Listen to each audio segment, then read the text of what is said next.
আখিরাতের ভয় দেখিয়ে ৩ বছরে ১১ ছাত্রীকে ধর্ষণ করেছে বড় হুজুর।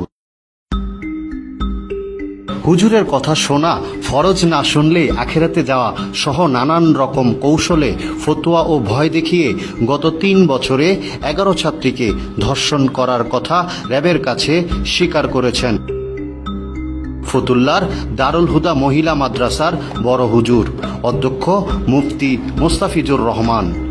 আজ দুপুরে সিদ্ধিরগঞ্জের আদমজীনগরের র্যাব ১১ সদর দপ্তরে এক সংবাদ সম্মেলনে সাংবাদিকদের এসব তথ্য জানিয়েছেন র্যাব।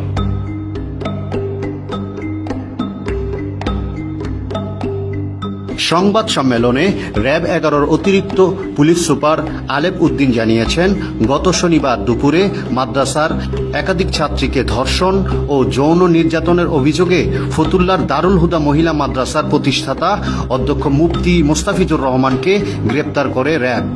পরে জিজ্ঞাসাবাদে মাদ্রাসার অধ্যক্ষ মোস্তাফিজুর রহমান র্যাবের কাছে স্বীকার করে জানিয়েছেন, সে গত ৩ বছরে ১১ ছাত্রীকে ধর্ষণের কথা বলেন। এমনকি অধ্যক্ষ ৮ বছর বয়সী নিকট আত্মীয় ওই মাদ্রাসার এক ছাত্রীকেও সে একাধিকভাবে ধর্ষণ করার কথাও স্বীকার করেছেন বড় হুজুর।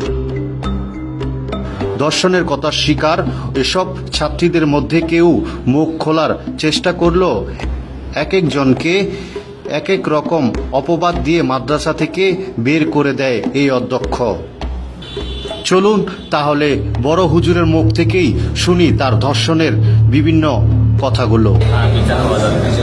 আপনি যে অপরাধ করছেন এই অপরাধের বিচার কি হওয়া দরকার? কি বিচার হওয়া দরকার? কয়জনকে ধর্ষণ করা হয়েছে? কয়জনকে ধর্ষণ করছেন আপনি? সরকারিভাবে যে কোনো বিচার আমি মেনে নিতে প্রস্তুত। কয়জনকে দর্শন করেছেন? আপনি কয়জনকে দর্শন করেছেন? ২-৩টে মেয়ের সাথে আমার সম্পর্ক ছিল, বড় মেয়ের সাথে, আর বেশ কিছু মেয়েদেরকে আপনি জড়াই ধরেছি। এখন আপনার কি হওয়া উচিত? অবশ্যই এদের বিচার হওয়া উচিত। যে একটা মেয়ে অভিযোগটা দিছে সেও কিছু বিষয় গোপন করে, এই জন্য এই কথাটা বলছিলাম। আমি সবকিছু ওনাদের কাছে বলছি, রাতে সবকিছু ওনাদের কাছে বিস্তারিত বলছি।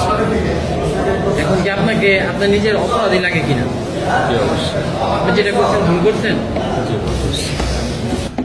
র্যাবের আরেক কর্মকর্তা জানায়, যে ছাত্রী প্রতি মাদ্রাসার অধ্যক্ষের নজরে পড়ত সেই কৌশলে ওই ছাত্রীর বিভিন্নভাবে প্রলোভন দেখিয়ে হুজুরের কথা না শুনলে তাবিজ করে পাগল করার, পরিবারের ক্ষতি করার ভয় দেখিয়ে মাদ্রাসার এই অধ্যক্ষ নিজ রুমে ছাত্রীদের নিয়ে ধর্ষণ করত এই বড় হুজুর।